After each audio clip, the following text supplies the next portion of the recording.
سب سے زیادہ انعام مقرر کر رکھا تھا وہ ریاض نائکو تھے، جو آج اونتی پورہ کے قریب پلوامہ میں جو ہے ایک جھڑپ کے دوران شہید ہو گئے۔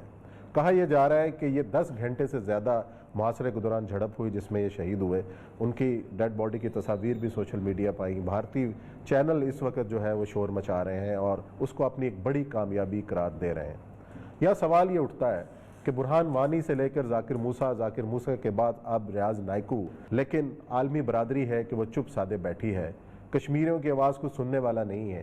9 ماہ سے وہ لاک ڈاؤن کا شکار ہیں لیکن کسی نے بھی ان کے لیے آواز نہیں اٹھائی۔ اور یہ صاحب مقبوضہ کشمیر سے جو خبر آئی ہے، ریاض نائکو حزب المجاہدین جو وہاں کی مقامی عسکری تنظیم ہے، اس کے چیف آپریشنل کمانڈر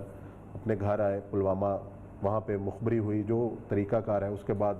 طویل جھڑپ ہوئی اور وہ جام شہادت نوش کر گئے۔ لیکن وہی سوال جو میں نے رکھا کہ یہ جو راستہ ہے کشمیری عوام کا، ایک طرف سفارتی سطح پر بھی آواز اٹھائی جاتی ہے، کوئی سنتا نہیں ہے، پھر یہ کشمیری بندوق اٹھاتے ہیں، پھر ان کی جو آواز نہیں سنی جاتی، تو کشمیری عوام کے پاس اب راستہ کیا ہے، حل کیا ہے؟ دیکھیں، کشمیری تو یہ کرتے رہیں گے۔ اس کی ایک بنیادی وجہ یہ ہے کہ آپ کسی بھی قوم جو جس طرح کی کشمیر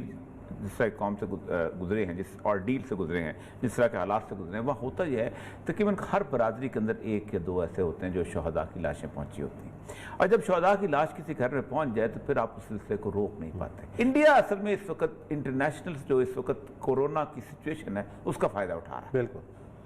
اور وہ سمجھتا یہ ہے کہ لوگ اپنے اپنے چکروں میں پڑے ہوئے ہیں، نہ ہیومن رائٹس کی کوئی میٹنگ ہو رہی ہے، نہ کسی اور جگہ کچھ ہوا ہے، تو میں یہاں پر یہ فائدہ اٹھا لوں اور کس طور پر۔ لیکن اس کے ساتھ 2-3 غلطیاں بڑی کمال کی کر رہا ہے، اور اس غلطیوں میں پھنسے گا، وہ ٹریپ ہوگا۔ جو کہ ایک غلطی وہ یہ کر رہا ہے کہ مسلمانوں کے خلاف اس نے پہلے سے ہی پورے برصغیر پاک و ہند کے جو مسلمانوں میں سے جو مسلمان جو وہاں رہ گئے تھے 22-23 کروڑ مسلمان، ان کے خلاف ایک محاذ کھڑا کیا تھا۔ پہلے تو وہ کانسٹیٹیوشنل فائٹ لیول کی چیز چل رہی تھی،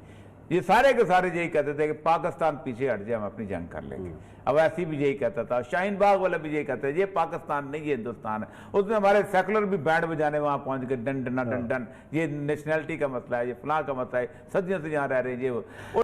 تو یہ ایک ایسی سچویشن ہے، اور ہمیشہ سے ذاکر موسیٰ کے زمانے سے، اس سے پہلے برہان وانی کے زمانے سے یہ بات کہی جا رہی تھی کہ برہان وانی کہتا تھا کہ جب تک پاک و ہند کے انڈیا کے اندر جو مسلمان ہیں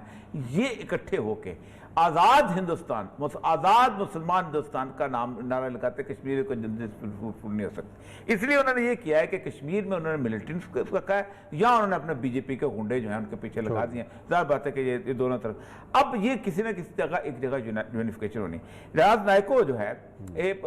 بات حزب المجاہدین کا تھا، ایک زمانے میں ان کی آپس میں تھوڑی سی ذاکر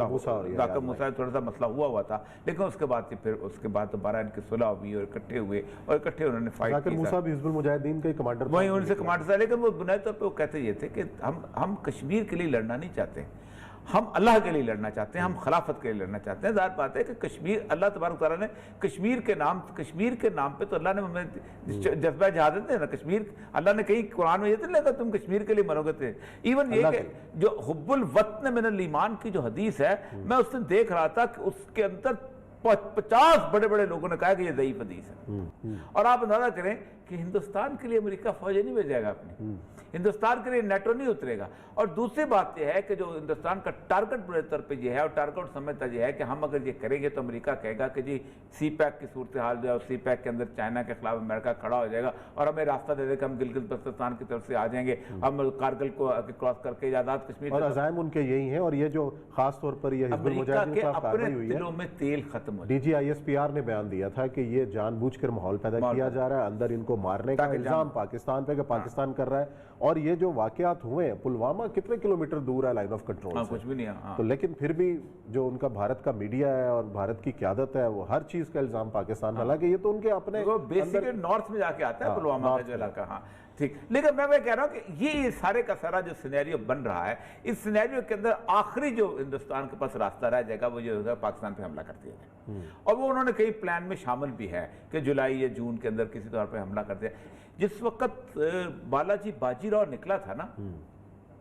پورے انڈیا پہ قبضہ کرنے کے لیے، آپ اندازہ کہ انڈیا پورے پہ انہوں نے قبضہ ایک قسم کا کر ہی لیا تھا، تو خمار یہی تھا کہ ہم جا کے دلی کے تخت پہ قبضہ کریں گے اور ہم چندرگپت موریہ کی حکومت قائم کریں گے۔ وہ اللہ تعالیٰ ہم سے قیامت دن پوچھے گا، ہر حکمران سے پوچھے گا، ہر حکمران سے، 1947 سے لے کے عمران خان تک ہر ایک سے پوچھے گا اس لیے کہ اگر آپ سمجھتے ہو کہ آپ کی اکنامک ریوائول آپ کی سب سے زیادہ امپورٹنس ہے، آپ کی ترجیح جو ہے آپ کی